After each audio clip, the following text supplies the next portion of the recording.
जी औरंगजेब साहब, आप जो अभी डिस्कशन हुई है उस पर मुख्तसरन कुछ कमेंट करना चाहेंगे? जी जी सो स्पीकर साहब, thank you. I think we should start with जो इस वक्त मैक्रो इकोनॉमिक कंडीशन है, और हमें फैक्ट बेस पे बात करनी चाहिए कि इस वक्त हमारा करंट अकाउंट डेफिसिट कितना नीचे आ चुका है। फिस्कल डेफिसिट बड़े कंट्रोल में है, करेंसी स्टेबल है, खुदा ना खास्ता उस तरफ नहीं जा रही जो लीडर ऑफ द ऑपोजिशन ने कहा है, और ये 6 महीने 7 महीने से ये करेंसी स्टेबल है और इंशाल्लाह ऐसे ही रहेगी। हमारे foreign exchange reserves are at $9 billion which are equivalent to 2 months of import cover. Institutional investors वापस आ रहे हैं। इन्फ्लेशन ठीक है, डायनामिक होती है, लेकिन 38% से ये 11% पे आई है। पिछले महीने food inflation was at 2%। So as far as we are concern, और इन सबको ये होना चाहिए कि इकोनॉमी जो है उसमें स्टेबिलिटी आई है, और इंशाल्लाह इसी स्टेबलाइजेशन को हम आगे लेके जा रहे हैं ताकि उसको फर्दर ग्रोथ की तरफ लेके जाएं। जो बजट के बेसिक असूल थे, मैं उनको दोबारा रिपीट करना चाहूँगा। टैक्स टू GDP रेशो इस मुल्क में 9.5% नहीं रह सकती।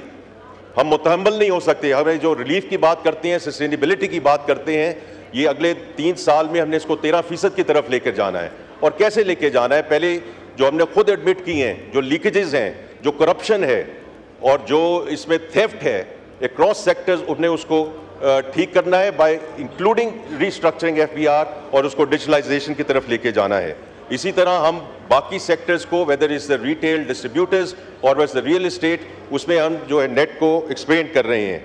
और इसमें जो नॉन फाइलर्स वाला जो इख्तरा है, जहाँ तक मुझे अगर मेरे पे छोड़ा जाए, ये इख्तरा इस मुल्क में फिलफौर बंद हो जानी चाहिए, लेकिन हमने उसकी तरफ बहुत एक अहम कदम उठाया है अगले साल के लिए। We have taken those rates to punitive levels, ताकि कोई नॉन फाइलर 3, 4, 5 दफ़ा सोचे कि उसको इस मुल्क में टैक्स पे करना चाहिए या नहीं करना चाहिए।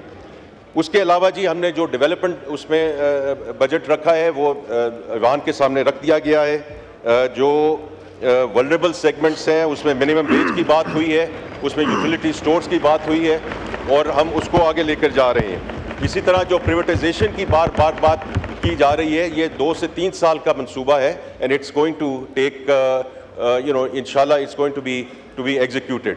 तो इसका टैक्स टू GDP, जो स्टेट ओन एंटरप्राइजेज हैं उनकी रिफॉर्म, और उसके साथ ही जो एनर्जी सेक्टर की रिफॉर्म है, पावर सेक्टर की रिफॉर्म्स है, ये सब मजमूई तौर पे इस बजट का हिस्सा है, and is part of our road map इंशाल्लाह गोइंग फॉरवर्ड। बहुत शुक्रिया जी।